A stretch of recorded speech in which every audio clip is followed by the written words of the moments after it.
सवाल जो सीधा धनबाद से जुड़ा है, सवाल जो सिस्टम की नाकामयाबियों को बेनकाब करता है, सवाल जो तीखे है और बेबाक है, सवाल जिसके जवाब नहीं है आसान, सवाल जो आपको सोचने पर मजबूर कर दे। खास लोगों से अब नहीं होंगे आम सवाल, क्योंकि हम लेकर आ रहे हैं सवालों का टेम्परेचर हाई करने वाला शो थर्ड डिग्री।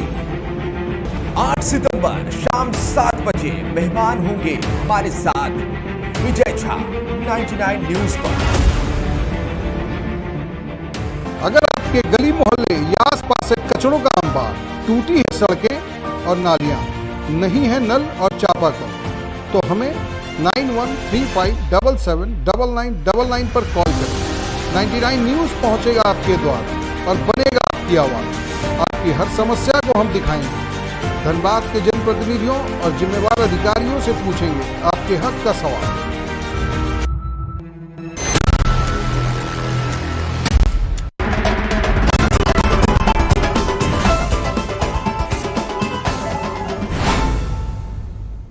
नमस्कार, आप देख रहे हैं 99 न्यूज़ और मैं हूं आपके साथ राकेश पाठक। आज हम फिर थर्ड डिग्री के प्रोग्राम को लेकर आपके सामने हाजिर हैं और मेरे साथ मेरे सहयोगी हैं जिशान और प्रकाश जी। और आज हमारे गेस्ट हैं बियाडा के पूर्व चेयरमैन विजय झा। तो आज हम इनसे बात करेंगे, विजय जी से तमाम कोयलांचल के इशूज़ पे बात करेंगे, इनसे जानने की कोशिश करेंगे देश के जो अभी हालात हैं, राजनीतिक हालात हैं, झारखंड के जो हालात हैं, इन सारों मुद्दों पर इनसे बात करने की कोशिश करेंगे और आपको ये बताएंगे कि इनका विज़न क्या है और धनबाद का विकास कैसे हो, इस पे भी इनसे बात होगी। तो चलिए सीधे जुड़ते हैं विजय जी से। विजय जी, आपका थर्ड डिग्री में स्वागत है। धन्यवाद।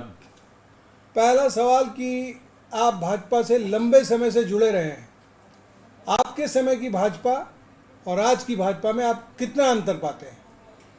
जमीन और आसमान का अंतर। पहले की भाजपा नीति और सिद्धांत पर अडिग रहती थी, सत्ता का लोभ और लालच से कोसों दूर रहती थी और सिद्धांत की बलि चढ़ाकर सत्ता नहीं चाहती थी। मतलब कि मोदी और अमित शाह सत्ता के लिए किसी भी स्तर तक जा सकते हैं। सवाल मोदी और आज के दिन में तो अमित शाह का नहीं और है, अमित शाह सवाल पार्टी का है। पार्टी आज कंप्रोमाइज कर रही है। मैं एक उदाहरण देना चाहता हूं आपको, इससे सारी स्थिति स्पष्ट हो जाएगी। 80 के दशक की बात है। एक कद्दावर नेता यहीं के छोटानागपुर के, और हम लोग बिहार के हिस्सा हुआ करते थे, और उनका अलग अपना यूनियन था। उनसे कहा गया यूनियन को मर्ज कीजिए आप भारतीय मजदूर संघ में। उन्होंने इनकार किया, यूनियन को मर्ज नहीं किया। इस आधार पर पार्टी से वो निकाले गए। तो कुछ लोगों ने कहा कि बहुत नुकसान होगा पार्टी को। प्रदेश उपाध्यक्ष थे वो, और झारखंड में बिहार और बोकारो की तो वो जड़ ही थे। तो आडवाणी जी ने कहा मैं जीरो से शुरू करूंगा, लेकिन कंप्रोमाइज़ नहीं करूंगा, और वो पार्टी से निकाले गए क्योंकि उन्होंने अपने यूनियन को मर्ज नहीं किया था। आज क्या हो रहा है देख लें। आज जहां बैठे हैं मैं वहीं की बात कर रहा हूं, बाघमारा में। आप बाघमारा में भाजपा के विधायक एटक का यूनियन कर रहे हैं। एटक का यूनियन के पिछले दिनों सम्मेलन हुए, उसमें पूरे केंद्र सरकार की उपलब्धि को नकारा गया और प्रतिनिधि उस मंच पर बैठे थे। कहां से कहां भाजपा आ गई। विजय झा जी, विधायक ढुल्लू महतो के मुद्दे पर आएंगे, लेकिन बीजेपी से दूरियां, आरएसएस से नजदीकियां, ये रिश्ता क्या कहलाता है? पता नहीं किसके संदर्भ में आप पूछना चाह रहे हैं, मैं तो नहीं जान रहा हूं, लेकिन आप इस स्थिति स्पष्ट करें, तब मैं स्थिति अपनी स्पष्ट कर सकता हूं किसके बारे में, किस पर इशारा कर रहे हैं आप। नहीं, आपका कहना है कि आपने भाजपा से दूरी बना ली, लेकिन आरएसएस से आज भी आपका सॉफ्ट कॉर्नर है। सवाल उनका वो है। मेरा वहीं तक सॉफ्ट कॉर्नर है जहां तक राजनीतिकरण नहीं हो। गैर राजनीतिक आयोजनों में मैं किसी भी आयोजन में शामिल होता हूं। गैर राजनीतिक आयोजन, विशेष करके शिक्षा से संबंधित और खेल से संबंधित, यह 2 ही आयोजन में मैं शामिल होता हूं। लेकिन इसके बावजूद यदि राजनीतिक दल द्वारा है तो मैं परहेज करता हूं। देखिए विजय जी, एक सवाल था जो पहला ही सवाल के जवाब में आपने बाघमारा के विधायक का जिक्र किया। आप लगातार उनके खिलाफ हमलावर रहते हैं। आज से पहले जब जलेश्वर महतो भी यहाँ विधायक हुआ करते थे, मंत्री हुआ करते थे, उस समय भी यहाँ पे आपराधिक घटनाएं काफ़ी होती थी, लेकिन उस समय आपकी आवाज़ उतनी मुखर नहीं होती थी जितना ढुल्लू महतो के उसमें। वो इसके पीछे क्या लॉजिक है? नहीं, मैं व्यक्ति से मतलब नहीं है, मैं आइडियोलॉजी पर चलता हूँ। मेरे पिछले 50 साल के 1970 से मैं सामाजिक जीवन में हूँ। आप पिछले 50 वर्ष का देख लें तो मैंने मुद्दों पर आधारित राजनीति किया है और गलत काम का उस समय ही मैंने विरोध किया। मैंने तो 75 में रंगदारी के खिलाफ FIR किया है। 75 में न जलेश्वर बाबू थे और न वर्तमान विधायक थे। आप पता कर लें कतरास थाना में मैंने किस पर FIR किया था। 1975 की बात मैं कह रहा हूँ। मैंने उस समय FIR किया था और मुझे गोली मारने का आदेश भी हो गया था, गोली बस उड़ा देंगे। और तब मैं आकर के खड़ा हो गया था जिन लोगों ने गोली मारने की बात कही थी। मुद्दों पर मैं विरोध करता हूँ। अगर जलेश्वर महतो की बात आप कर रहे हैं तो किसी कोई है घटना क्या, किसी का DO छीन लिया गया हो? कहा गया क्या कि 1000 रुपये पर टन रंगदारी लेंगे? एक भी उदाहरण है? मैं रंगदारी गुंडागर्दी का विरोध में हूँ, व्यक्ति चाहे जो रहे। रंगदारी गुंडागर्दी की आपने बात की, जिक्र किया, इस पर सवाल आपसे रहेगा। विजय झा जी, कोयलांचल में ये कहा जा रहा है कि बड़े पैमाने पर कोयला चोरी हो रही है। इसका कट मनी जो है पॉलिटिशियन को जा रहा है, कई सफ़ेद पोशों को जा रहा है, कुछ खाकी से जुड़े लोगों तक भी कट मनी पहुंच रहा है। अगर आपको पता हो कि किन किन लोगों तक इस तरह का पैसा पहुंचता है, और सीधा सवाल तो ये भी रहेगा कि आपको भी पैसा मिलता है, तो फिर ढुल्लू महतो ने आरोप भी लगाया है मुझे बहुत खुशी होगी, कुछ लोग विजय झा के भी लोग शामिल हैं। मुझे बहुत खुशी होगी यदि एक भी आरोप कोई साबित कर दे कि कभी भी मैंने कट मनी भी लिया हो, किसी योजना में कट मनी भी लिया हो, तो मुझे बेहद खुशी होगी। अगर एक भी आरोप कोई साबित कर दे तो कि कट मनी मैंने किसी योजना में किसी DO वाले से। मैं जब बियाडा का चेयरमैन था तो इंडस्ट्रीज एंड कॉमर्स एसोसिएशन के अध्यक्ष श्रीमान BN सिंह जी ने कहा कि सिंगल आदमी आप हैं जो कट मनी किसी का नहीं लगा इंडस्ट्रीज कॉमर्स एसोसिएशन में। ये उनके उद्गार हैं, उन्होंने कहा। और दूसरी बात कही उन्होंने, उस समय 80 से अधिक हार्डकोक इंडस्ट्री था, लगभग 100 के आसपास। बोला सिर्फ आप ऐसे नेता हैं जिनकी गाड़ी नहीं आई हम लोग के हार्डकोक भट्टे में कभी। आप BN सिंह से पूछ ले इस बात को, वो अध्यक्ष हैं। तो आज बाघमारा में कट मनी कौन ले रहा है? सबको पता है, सबको पता है 47 केस किस पर हुआ है। और जिस कोयला चोरी का इन्होंने जिक्र किया कट मनी का, मैं ही PIL फाइल किया हूं। सिंगल PIL कोयला चोरी के खिलाफ है जिसको विजय झा ने हाईकोर्ट में फाइल किया है। जिस दिन निरसा की घटना घटी उसके सेकंड डे मैंने फाइल किया है। अकेला एक PIL है आज भी, और उसके बाद मुख्यमंत्री जी को बयान देना पड़ा और उसके बाद वह लूट में रोक लगी। आपका आरोप है कि बाघमारा विधायक बाघमारा के विभिन्न क्षेत्रों में कट मनी लेते हैं। खुलेआम रंगदारी है, खुलेआम किस कट मनी की बात कर रहे हैं? खुलेआम रंगदारी है। आज भी कुछ दिन पहले भी तो आया कि प्रति टन 1000 रुपया चाहिए। कल परसों जो बरोड़ा में घटनाएं घटी है, गोली चली है, दोनों तरफ से FIR हुआ है, विधायक भी नामजद हैं उसमें। आरोप क्या है केस करने वालों का कि 1000 रुपया टन चाहिए? ये तो इंडस्ट्रीज कॉमर्स एसोसिएशन के अध्यक्ष BN सिंह ने खुलेआम आरोप लगाया था कि 600 से, और अंततः वो कहे कि हम 800 करने के लिए तैयार हैं। वो 1200 मांगा जा रहा था। ये पब्लिक डोमेन में ये सब चीज, विजय झा को क्या करने की जरूरत है? पब्लिक डोमेन में है ये सारी चीजें। और कई मुकदमों में उनको सजा हुई है। 107 में भी विजय झा को सजा हुआ है क्या? किनको सजा हुआ है पूरा शहर जानता है। 47 केस किस पर है पूरा शहर जानता है। अभी SSP धनबाद ने हाईकोर्ट को प्रतिवेदन दिया है, राज्य सरकार से मांगा गया था हाईकोर्ट में, तो 46 केस की सूची दी है SSP धनबाद, वर्तमान SSP धनबाद। और उसके बाद एक और कल हो गया 47 केस। तब जनता फिर उसको बार बार क्यों चुन रही है? टोटल चुनावी जो सिस्टम है, चुनावी सिस्टम, मैं उसको नकारता हूं। क्योंकि चुनावी सिस्टम वर्तमान जो है वह पैसे पर आधारित हो गया है और इसके बाद आप धर्म और जाति पर आधारित हो गया है। दुर्भाग्य राजनीति का, लोकतंत्र का, कि हमारी जाति का कोई गुंडा आता है तो वह हमको लगता है ये रॉबिन हुड है मेरे समाज का, मेरे जात का, और हम उसको सरमाते पर बिठा लेते हैं। दुर्भाग्य है लोकतंत्र का। कुछ 100 वोटों से बाघमारा विधायक ढुल्लू महतो ने जीत हासिल की। एक पर्टिकुलर, एक खास बूथ के वोटों की गिनती नहीं हुई, ये आरोप है जलेश्वर महतो का। चुनाव में धांधली करके क्या ढुल्लू महतो ने जीत हासिल की है? बूथ नंबर 266 की गिनती नहीं हुई है। आप जाएं पूरे बाघमारा का देख लें, 266 डॉट आएगा। 266 बूथ की गिनती नहीं की गई, जबकि वो छाताबाद का बूथ है। 700 से अधिक वोट गिरे हैं उसमें। उसके लिए छाताबाद के मोहम्मद निजामुद्दीन ने इलेक्शन पिटीशन फाइल किया है, जिसमें अभी पिछले दिनों उसकी गवाही भी दर्ज की जा चुकी है हाई कोर्ट में। और उसने कहा कि मेरे मौलिक अधिकार का हनन हुआ। यदि मैंने वोट देना मौलिक अधिकार है, जिसके लिए सरकार और चुनाव आयोग इतना प्रचारित करती है वोट दें वोट दें वोट दें, और उस वोट का गिनती नहीं होना मेरा मौलिक अधिकार का हनन हुआ है। और यह इलेक्शन पिटीशन है 1 of 19। एक बड़ा सीधा सवाल रहेगा विजय झा जी, रघुवर सरकार के कार्यकाल में भी कई आरोप लगे विधायक ढुल्लू महतो पर, कार्रवाई नहीं हुई। ऐसा माना जा सकता है कि हो सकता है कहीं ना कहीं डायरेक्टली इनडायरेक्टली सरकार ने मदद की हो। हम इसे खुलकर नहीं कह रहे, ऐसी बातें हो सकती है। आज तो सरकार जेएमएम की है, फिर आज आप जिस तरह के संगीन आरोप लगा रहे विधायक ढुल्लू महतो पर, आज कार्रवाई क्यों नहीं हो रही है? राज्य की जांच एजेंसियां हैं, आरोप तो प्रशासन लगा रहा है। केस प्रशासन जो भी रहे, प्रशासन को माइग्रेट होकर के दूसरे राज्य से आ जाने वाले हैं, प्रशासन वही रहेगा। सरकारें आए और जाएं, कोई फर्क नहीं पड़ता है उससे।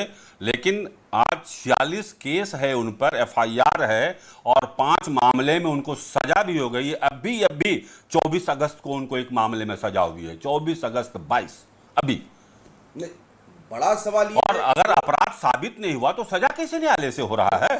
वो तो इसका मतलब अपराध साबित हो रहे हैं। और जिस दिन, इसलिए मैं तो चाहता हूं, मैं इसके लिए हाईकोर्ट भी गया था, सुप्रीम कोर्ट का निर्देश है सिटिंग एमएलए, सिटिंग एमपी के सभी मुकदमे का निष्पादन 1 वर्ष के अंदर होना चाहिए। इनका मुकदमा संख्या था 120/13 कतरास थाना कांड संख्या, और सजा हुई 24 अगस्त 2022 को। तो वही तो सवाल 9 वर्ष लग गए जी। तो यह जो सिस्टम है, इस सिस्टम का नाजायज फायदा उठाया जा रहा है। सुप्रीम कोर्ट के जो निर्देश है उसकी अवमानना है। मुझे इसके लिए पीआईएल करना पड़ा। मैंने पीआईएल किया 2019 में कि सुप्रीम कोर्ट के आदेश की अवमानना हो रही है। 1 साल के बजाय उस समय 7 साल हो गए थे। सॉरी, 13 का केस है और 19, 6 वर्ष हो गए थे।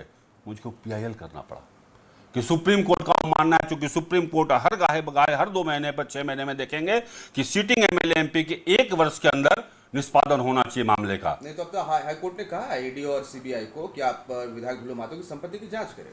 हाँ, 2 सप्ताह का समय दिया गया है, मांगा गया है। क्या लगता है आपको कि दूध का दूध पानी का पानी होगा? एकदम न्यायालय जिस दिन इसके मामले को संजीदगी से संज्ञान में ले लेगा, उस दिन इनका साम्राज्य ध्वस्त हो जाएगा। चलिए विजय, मेरा एक सवाल है आपसे, क्योंकि विधायक ढुल्लू महतो ने ये कहा है कि आप समाज सेवा की बात करते हैं, आप समाज सेवी हैं, समाज का उत्थान नहीं चाहते हैं, हम विकास करना चाहते हैं बाघमारा का, और आप विकास के रास्ते में रोड़ा बन रहे हैं, क्या कहेंगे? कोई प्रमाण तो देना चाहिए उनको ना, कि कौन सा विकास वो करना चाहते थे जिसको मैंने अवरुद्ध कर दिया, नहीं होने दिया। या तो इसका मतलब वो हमको अपने से ज़्यादा पावरफुल समझ रहे हैं ना। वो तो टाइगर फोर्स चलाते हैं, मैं तो आज भी अकेला घूमता हूँ, वो कमांडो के साथ चलते हैं। मैं चाहता तो मैं बॉडीगार्ड ले सकता हूँ, क्योंकि जब मैंने पीआईएल किया कोयला चोरी के खिलाफ, तो मुझे एक बड़े अधिकारी ने कहा कि आप, क्योंकि यहाँ बहुत लोग, बहुत बड़ा रैकेट है और आपकी जान को खतरा है, आप एक आवेदन दीजिए, सिक्योरिटी भी पहुँच जाएगा। मैंने आज तक आवेदन नहीं दिया। और मैं यदि अवरोध बनता तो एक तो उदाहरण देना चाहिए ना, कि मैं यह विकास करना चाहता था बाघमारा में, यह मैं आमूल चूल परिवर्तन करना चाहता था, लेकिन विजय झा के कारण नहीं हो पा रहा है। उनको उदाहरण देना चाहिए। ढुल्लू का कहना है कि जब भी हम विकास कार्य के लिए आगे बढ़ते हैं, विकास करना चाहते हैं, कहीं ना कहीं झूठे मामले में मुझे फंसा दिया जाता है। उनका वो सारा षड्यंत्र विजय झा रचते हैं। उनका तो यही विकास है कि आज 1000 रुपया टन रंगदारी देना पड़ रहा है। हाँ, ऐसे विकास का मैं विरोधी हूं और अंत तक, जब तक जीवित रहूंगा, विरोध करूंगा इस विकास का। जो विकास वो कर रहे हैं कि वह तो 20,000 करोड़ के मालिक बन गए, आज मजदूर वहीं का वहीं खड़ा है। गरीब का भाई, गरीब का बेटा, मजदूर का भाई, मजदूर का बेटा कह के आने वाले 20,000 करोड़ के मालिक बन जाते हैं। गरीब तो वहीं खड़ा रह गया, मजदूर वहीं। ये कैसा विकास है? ये कौन सा विकास का पैमाना है जो एक व्यक्ति का विकास हो गया और सारे उजड़ के? हजारों लोग कोयले के काम से जुड़े हुए थे, यहाँ पुश्तैनी काम था, पिछले 4-5 दशक से कर रहे थे, चूंकि ये कोयला क्षेत्र है। आज सारे लोग छोड़ दिए कोयला का काम। कौन जिम्मेवार है उसके लिए? विजय झा के कारण छोड़ा है क्या? कितने लोग पलायन कर गया? आज मजदूर पलायन कर गया, मजदूर पलायन कर गया। उन्होंने तो ये भी आरोप लगाया है कि आप अपनी पत्नी के कमाई पे आप पियाज दर करते हैं, राजनीति करते हैं। तो क्या उनको, पत्नी मेरी चिकित्सक है, प्रख्यात चिकित्सक है, ब्यूरो बिहार में 9th पोजीशन उनका आया था कंप्यूटर पटना मेडिकल कॉलेज में, तो क्या उनको नर्सिंग होम बंद कर देना चाहिए? उनको प्रैक्टिस बंद कर देना चाहिए? जितने महिला हैं कामगार या जितनी महिला अधिकारी हैं, क्या सबको छोड़ देना चाहिए क्या प्रैक्टिस? उनकी पत्नी भी कहीं है एम्प्लॉय, क्या उनको रिजाइन करवा दिया क्या उन्होंने? यह तो दिमागी मानसिकता को प्रकट करता है कि दिमागी रूप से कितना कमजोर है ये आदमी, कि जो देश की आधी आबादी है उसके प्रति मानसिकता कैसी है, यह प्रकट करता है। देखिए विजय जी, अभी आप फिर अपने एक बयान से चर्चे में हैं कि मेयर के चुनाव में आप अपने भाग्य को आजमाएंगे, लेकिन जो यहाँ की राजनीति कहती है, जो आपके विपक्षी हैं वो कहते हैं कि सावित्री देवी जो ढुल्लू महतो की पत्नी हैं वो चुनाव लड़ना चाहती हैं, इसलिए आप उसका काउंटर में आप खुद खड़ा होना चाहते हैं कि हम उसको जवाब दें। चुनाव में तो दर्जनों लोग खड़े होते हैं, पिछले बार भी 16 लोग खड़े थे, उसके पहले 23 लोग खड़े थे। कोई चुनाव ऐसा नहीं है जब लोकतंत्र है कि 10-20 लोग नहीं खड़े हैं, तो सभी एक दूसरे के काउंटर में ही खड़े हैं ना, समर्थन में खड़े हैं। कोई क्या वर्तमान जो निवर्तमान मेयर हैं वो समर्थन में खड़े हैं किसी का, कि वो भी किसी काउंटर में खड़े हैं? तो हर चुनाव किसी न किसी ढुल्लू महतो का यही आरोप है कि विजय झा इधर हाल के दिनों में मेरे खिलाफ इसलिए इतना मुखर हुए कि उनको मेरे खिलाफ बोलने से माइलेज मिलता है, इसलिए वो हम मेरे खिलाफ इतना बोलते हैं। मैं मुद्दों के खिलाफ बोलता हूँ, मैं रंगदारी के खिलाफ बोलता हूँ, गुंडागर्दी के खिलाफ बोलता हूँ, लूट के खिलाफ बोलता हूँ। अगर उनको डर है, इतना माइलेज कोई ले रहा है, तो अपनी रंगदारी गुंडागर्दी बंद कर दें, तो दूसरे को माइलेज नहीं मिलेगा। बंद कर देना चाहिए ना उनको। फिर केस क्यों हुआ उन पर? कल भी जो गोली चली, विजय झा का नाम नहीं आया, नाम किसका आया? तब किसका? कौन? एक गरीब आदमी के दुकान के आगे टैंकर लगा दिया गया, विजय झा ने लगा दिया था क्या? किसकी टैंकर? तो साबित हो गई किसकी है। मैंने तो चुनाव आयोग में जो उन्होंने पत्रक फाइल किया एफिडेविट, वो तो मीडिया के सामने दिया, वो टैंकर किसका था ये साबित हो गया पूरी तरह। तो कितने वो जनहितैषी हैं, मजदूर हितैषी हैं, वह एक घटना प्रमाणित कर देता है। यही तो आरोप है उसका कि विजय झा हर वैसे लोगों के पीछे खड़े हो जाते हैं और उसको हवा देते हैं जो ढुल्लू के खिलाफ आवाज उठाते हैं। नहीं, आप इसको इस तरह से समझिए, उसके द्वारा सताए गए जो लोग हैं, जो पीड़ित हैं दबंगों के द्वारा, रंगदारों के द्वारा, उनकी कोई आवाज़ नहीं बनना चाहता है। विजय झा आवाज़ बनता है। मेरे दरवाजे हमेशा खुले रहते हैं ऐसे लोगों के लिए कि मैं आपके लिए जितनी मेरी क्षमता है, मेरी क्षमता गिलहरी जितनी है, मैं उसके साथ खड़ा होता हूं। और इसलिए मैंने सहा भी है। मेरे बेटे पर रेप का केस हुआ, मेरी बेटी के यहाँ 500 आदमी लेकर के नर्सिंग होम में चले गए। अभी अभी चूंकि उस परिवार को मैंने मदद किया था, अशोक महतो जिसके दुकान के आगे टैंकर था, फिर मुझ पर SC/ST एक्ट हुआ है, बरोरा PS केस नंबर 13/22। इसके लिए मैंने सहा है, लेकिन पैर पीछे नहीं खींचा। दर्जनों मुकदमे मेरे ऊपर, फर्जी मुकदमे हुए। एक आपने बीच में अभी जो कहा कि यहाँ पे लगातार देखने को मिलता है कि जो विधायक का विरोध करते हैं उनके ऊपर गोली बम नहीं चलता है, लेकिन उनके ऊपर या तो यौन शोषण या बलात्कार या हरिजन एक्ट का मामला दर्ज होता है। उनके दो ही हथियार हैं। एक हथियार उनका है यौन उत्पीड़न का मुकदमा करना, पूर्व सांसद पर किया गया, चूँकि वो गिरिडीह लोकसभा लड़ना चाहते थे तो पूर्व सांसद के टिकट कटाए जाएं, इस कैसे कटे, इसलिए पूर्व सांसद पर मुकदमा हुआ। वो किसके साथ देखे जाते हैं, किसके साथ घूमते हैं वो? आप किसके साथ अक्सर कार्यक्रम में देखेंगे आप? पूर्व जो अध्यक्ष थे यहाँ के विनय सिंह बीजेपी के, उस पर यौन उत्पीड़न का मुकदमा हुआ। वो जो मुकदमा करने वाले कौन हैं, वो किसके साथ घूमते जाते देखे जाते हैं, किसके साथ? वो हथियार है उनका। और SC/ST एक्ट दूसरा हथियार है। और जिसका प्रयोग मेरे ऊपर भी उन्होंने कई बार किया है। देखिए, अभी आपने हथियार का बात किया, तो उससे एक सवाल है कि उनकी पत्नी, खुद विधायक और उनके भाई के नाम पे 3 वैध लाइसेंसी हथियार थे, लेकिन उसमें उनकी पत्नी चूंकि यहाँ BC सेल में काम करती हैं, और जो एक हथियार लिया गया है वो रांची के एड्रेस पे लिया गया है, चुटिया के एड्रेस पे। चुटिया के एड्रेस पे लिया गया। तो एक आदमी एक समय में 2 जगह कैसे रह सकता है? आप चूंकि वकील भी हैं और कानून के ये जानकार तो हैं। क्योंकि हथियार जो लिया गया है, 3 हथियार 3 आदमी के नाम पर है एक घर में, 9 हथियार लिए गए हैं उस घर में। तो मैंने चीफ सेक्रेटरी को पत्र लिखा था, क्योंकि भारत सरकार का सर्कुलर है कि 2 हथियार से अधिक यदि किसी के पास लाइसेंसी है तो तीसरा सरेंडर करना होगा उनको। मैंने पत्र लिखा चीफ सेक्रेटरी को, DGP को, सबको। वहाँ से जांच आया कतरास थाना में, जांच की जब आंच वहाँ तक पहुँची तब एक हथियार सरेंडर किया इन लोगों ने। वो सारे पत्र हैं हमारे पास। कब विजय जी, मेयर का चुनाव लड़ेंगे? निश्चित रूप से जन दबाव से मैं बाहर नहीं हूँ, इसी पे और यहाँ ऐसे लोग हैं जो कह रहे हैं कोई विकल्प नहीं है, आपको आना होगा। विजय जी, इसी पे सवाल रहेगा। आप 1975 से पॉलिटिक्स कर रहे हैं। देखिए, धनबाद की अगर हम बात करेंगे तो यहाँ बड़ा डिफरेंट, यहाँ के लोग जो है ना, बड़ा स्वच्छ साफ छवि वाले लोगों को अपना सिरमौर बनाना पसंद करते हैं। वो चाहते हैं कि जो भी जनप्रतिनिधि हो वो धनबाद का विकास करे, धनबाद के में रहने वाले लोगों का विकास करे। नगर निगम की अगर बात करेंगे, मेयर का चुनाव बहुत महत्वपूर्ण चुनाव होता है।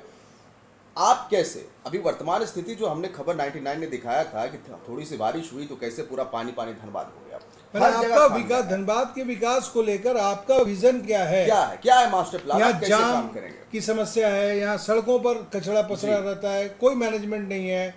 तो आपका विजन क्या है? जो लोग जानना चाहेंगे कि आप मेयर का चुनाव जब लड़ेंगे तो आपका विजन क्या होगा? मेरा तो पहला विजन है, मैंने कहा भी, कोई इंटरव्यू किसी ने लिया था तो मैंने कहा कि कटमनी को मैं नगर निगम में इतिहास की वस्तु बना दूंगा, और सारा विकास जो कागज पर दिखता है या जो विकास की बातें की जाती है, जितना ढिंढोरा पी जाता है, होता क्यों नहीं वो, और जब बारिश होती है तब पानी सड़कों पर क्यों आ जाता है, वो इसलिए कि कटमनी का खेल है। आज ही अखबार में है, जिला परिषद के संवेदक ने कहा है कि 32% कटमनी हमको देना पड़ता है, तो नगर निगम में भी देना पड़ता है। मैं कटमनी को इतिहास की वस्तु बना दूंगा। जो जानते हैं मुझको 40-50 साल से, उनको पता है। और यहाँ के एक बड़े नेता ने कहा कि हाँ वो कर सकते हैं, क्योंकि न खुद वो लेंगे कटमनी और न लेने देंगे। मैं नाम नहीं लूंगा, लेकिन बड़े नेता हैं धनबाद के, उन्होंने कहा वो कर सकते हैं, मैं जानता हूँ वो जिद्दी हैं और मैं करके दिखा दूंगा। आज क्या है, आप पेवर लगता है, हमारे घर में पेवर लगता है तो वर्षों चलता है, वही अगर सड़क पर लगता है तो 10 दिन में उलट जाता है, पलट जाता है, बिखर जाता है। क्यों? जब 40% कट मनी दिया जाएगा, बदनाम संवेदक होता है, लेकिन उस 40% व्हाइट कॉलर ने खा लिया, इसकी चर्चा नहीं होती है। मैं उसकी चर्चा करूंगा, उस 40% व्हाइट कॉलर को मैं बेनकाब करूंगा और मैं वो बंद करूंगा। विकास का चेहरा बदल जाएगा, और सबसे पहले मेरी प्राथमिकता होगी भय मुक्त विकास, रंगदारी मुक्त विकास। रंगदारी मुक्त जब होगा यहाँ ना, अखबारों की सुर्खियां जब रंगदारी नहीं बनेगी, तब बाहर के इन्वेस्टर आएंगे। रांची में इन्वेस्टर के लिए मीटिंग करने से इन्वेस्टर नहीं आएंगे, क्योंकि वो अखबार के माध्यम से, मीडिया के माध्यम से पता चल जाता है कि क्या माहौल है धनबाद का और बाघमारा का। कौन इन्वेस्टर आएगा? हिंदुस्तान में बहुत जगह पड़े हुए हैं, अच्छे जगह, सुरक्षित जगह, वहां जाएंगे वो, क्यों आएंगे यहाँ? हम रंगदारी मुक्त माहौल दे सकते हैं क्या? आज देने के लिए तैयार हैं क्या? कोई घोषणा करने का साहस भी कर रहा है क्या? कटमनी मुक्त विकास की बात कोई कर रहा है क्या? मैं कर रहा हूं। मैं कटमनी को इतिहास बना दूंगा और आप देखेंगे कैसे बनाता हूं। एक सवाल है कि अभी जो झारखंड में चल रहा है, आप लगातार देख रहे हैं कि विधायक रायपुर लिए जा रहे हैं, वहाँ से फिर लाया जा रहा है, एकदम रखा जा रहा है एक जगह बैठा के, उसके बाद विश्वास मत लाया जा रहा है। जबकि विश्वास मत का नियम है कि या तो राज्यपाल बोले या हाई कोर्ट बोले कि भैया आप अपनी सरकार का विश्वास मत दिखाइए, लेकिन ये सरकार है अपने खुद विश्वास मत लेकर रखी, तो इनको अपने विधायकों पर विश्वास नहीं था ना। राजनीति किस ओर जा रहा है? खैर, राजनीति तो कह सकते हैं पथभ्रष्ट हो गई है, इसमें किसी को दोष दें ऐसा समय ही नहीं है। कोई राजनीतिक दल ऐसा नहीं है जिसमें बहुत तपस्वी लोग नहीं हैं। कोई राजनीतिक दल ऐसा नहीं है जिसमें गुंडा, दागी, अपराधी, सजा याफ्ता नहीं है। विजय जी, आप भाजपा के खिलाफ लगातार कहते हैं, और जो बागमारा के विधायक हैं ये भी भाजपा से हैं, और इनके आपने देखा ही होगा कि गृह मंत्री तक इनके विधानसभा में आके सभा किए। तो आपको ईडी और सीबीआई से डर नहीं लगता? दुर्भाग्य है, जिस व्यक्ति को 9 अक्टूबर 19 को सजा होता है उसी व्यक्ति को नवंबर में टिकट मिलता है, और उसी व्यक्ति को प्रचार करने हिंदुस्तान का बड़ा नेता अगर दिसंबर में आ जाए, यह लोकतंत्र का दुर्भाग्य है। तो ईडी और सीबीआई का डर नहीं है आपको?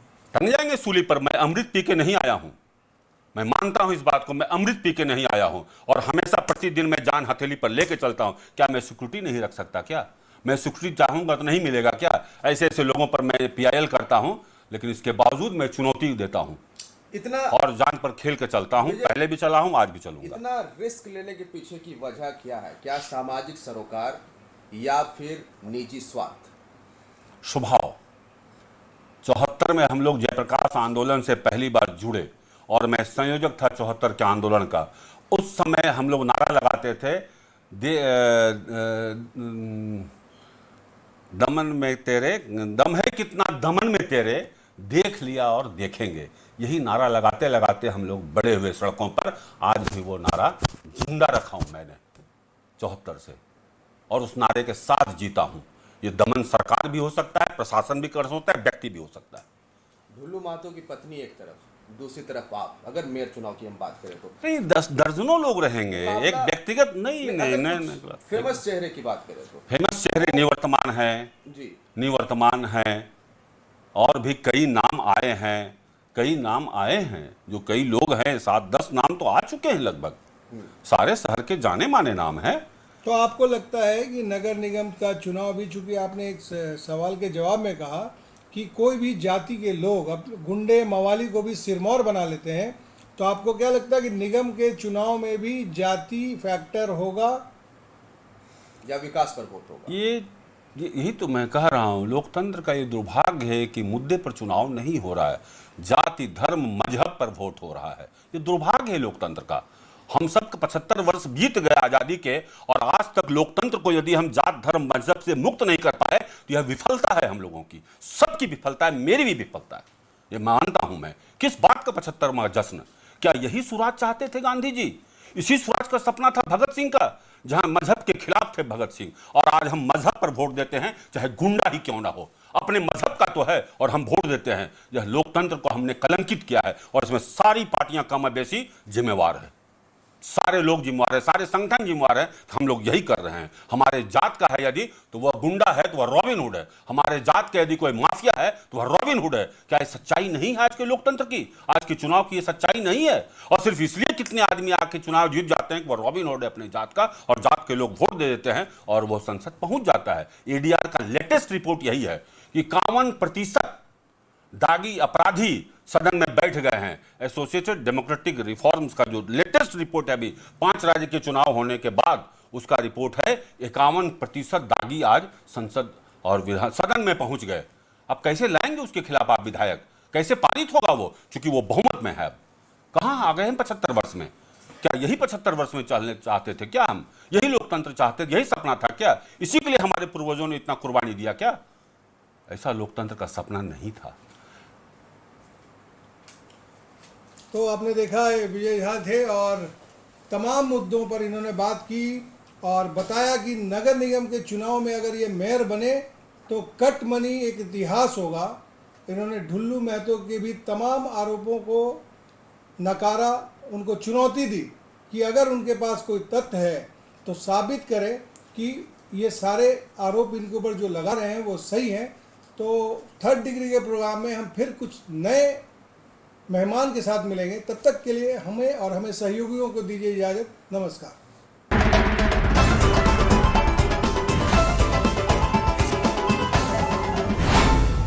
अगर आपके गली मोहल्ले या आसपास एक कचड़ों का अंबार, टूटी है सड़कें और नालियां, नहीं है नल और चापाकल, तो हमें 9135779999 पर कॉल करें। 99 न्यूज़ पहुंचेगा आपके द्वार पर बनेगा आपकी आवाज। आपकी हर समस्या को हम दिखाएंगे। धनबाद के जनप्रतिनिधियों और जिम्मेवार अधिकारियों से पूछेंगे आपके हक का सवाल।